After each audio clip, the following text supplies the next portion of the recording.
What if I told you that the greatest threat to humanity isn't hatred, violence, or even malice, but something far more insidious? It's a force that can turn brilliant minds into weapons of destruction, make compassionate people endorse cruelty, and lead ordinary individuals to participate in horrors they once condemned. This force is stupidity, not in the sense of low intelligence, but as a surrender of independent thought. Dietrich Bonhoeffer, a German theologian who witnessed the rise of Nazi Germany, called this the power of stupidity. What terrified him most wasn't just its existence, but how much harder it was to fight than evil itself. Evil, Bonhoeffer observed, carries the seeds of its own destruction. It provokes resistance and outrage. But stupidity, it believes it's doing good. It feels righteous and noble, and that's what makes it nearly impossible to correct.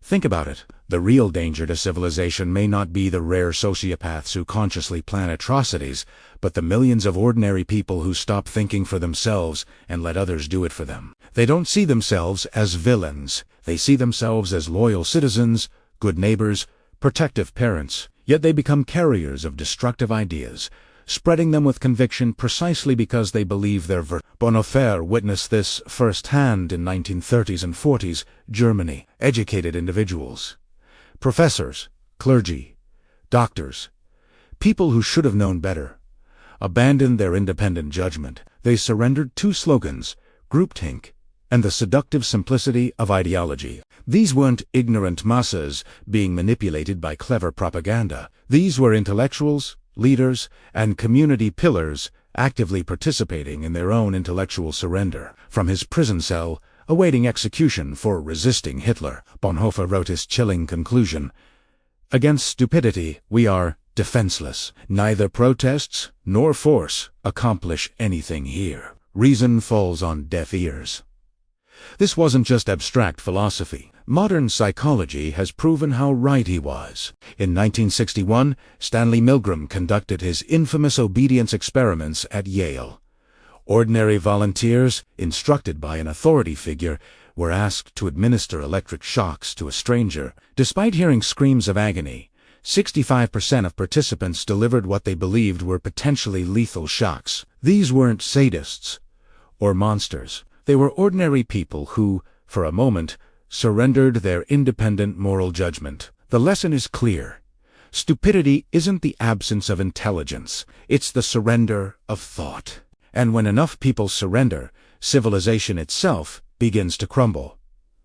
But why do people surrender their minds? Why does dysfunctional stupidity emerge so easily, even among the intelligent and The answer lies partly in systems and partly in human psychology. Our economic and social systems reward intellectual shortcuts. Outrage spreads faster than nuance. Slogans win more votes than complex policies. Social media algorithms profit from emotional reactions, not thoughtful reflection. And our brains, already overloaded by stress, uncertainty, and information, comply with these pressures. Psychologists call this rational ignorance. It often feels easier, even sensibly, to stay uninformed than to wrestle with difficult truths. This was Bonhoeffer's true insight. He saw that stupidity wasn't simply an individual flaw, but a sociological phenomenon. Perfectly rational people can lose their independence of thought in group settings. Solomon Asch-esque conformity experiments in the 1950s proved this. 3 out of 4 participants would go along with obviously wrong answers, simply because everyone else in the group agreed. Fast forward to today, and we see the same mechanism amplified by technology. Social media creates echo chambers, where lies spread 6 times faster than truth, and where intellectual shortcuts are rewarded with likes, shares, and dopamine hits. What makes this terrifying is that it doesn't only happen out there. It happens to us, to me, to you. No one is immune. The moment we believe we are, we've already begun to fall into the trap. Think of history. The Salem witch trials, the Red Scare of the 1950s, waves of conspiracy thinking in our own time.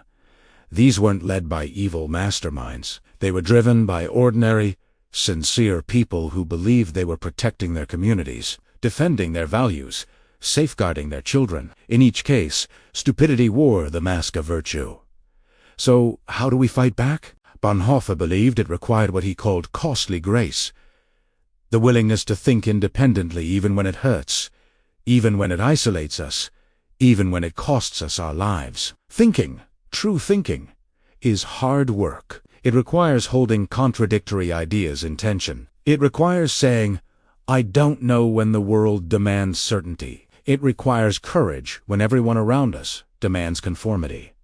But here's the good news. If stupidity is partly systemic, systems can change. If it is partly chosen, it can be rejected. If it emerges from intellectual laziness, then intellectual discipline, like a muscle, can be trained. On a personal level, we can resist by cultivating intellectual humility.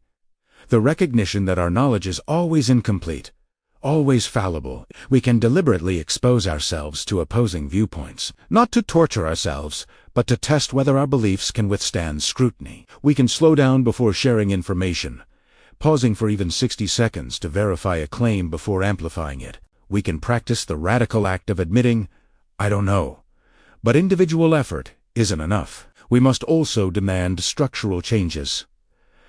Transparency in algorithms, public education, in media literacy, economic systems that reduce the stress and insecurity that make us vulnerable to easy answers. A society that rewards curiosity and humility rather than blind certainty. And yet, even with systems aligned against us, even with evolutionary shortcuts in our brains, the responsibility ultimately falls on each of us, because thinking isn't something anyone else can do for you. It's the most intimate, personal act of resistance. Bonhoeffer paid for this resistance with his life. In April 1945, just weeks before Germany's surrender, he was executed by hanging. His final words, recorded by a fellow prisoner, were, "This is the end, for me, the beginning of life." He died not only as a political dissident, but as a defender of the human capacity to think, to judge, to remain truly human in the face of overwhelming pressure to surrender. So I ask you, who stands fast when the cost of truth is higher than the comfort of lies? Who refuses to surrender their mind? The answer isn't found in superior intelligence, but in the daily decision to remain curious rather than certain, to pursue truth rather than popularity, to think slowly rather than react quickly. The tragedy of stupidity is that it feels like liberation. To surrender your mind is to feel relieved of the burden of doubt, of complexity, responsibility. But that relief is the beginning of chains. The discomfort of thinking is the true price of freedom. Bonhoeffer's warning echoes louder today than ever before. In an age of algorithms, deepfakes, and AI systems designed to manipulate our every impulse, the pressure to stop thinking has never been greater, which is precisely why the choice to think slowly, carefully, humbly is more radical, more courageous, and more necessary than ever. So this week, I challenge you. Take one belief you hold with absolute certainty and spend 30 minutes investigating the strongest arguments against it. If it's herbivorous, you'll know it rests on truth. If it doesn't, you'll have gained something even more valuable: the humility to know the difference between conviction and reality. The future of human dignity may depend on how we answer Bonhoeffer's challenge. Will we surrender to the comfort of certainty, or will we take up the harder path of intellectual independence? Because in a world that profits from our surrender, the simple act of thinking carefully is the most important form of resistance left to us.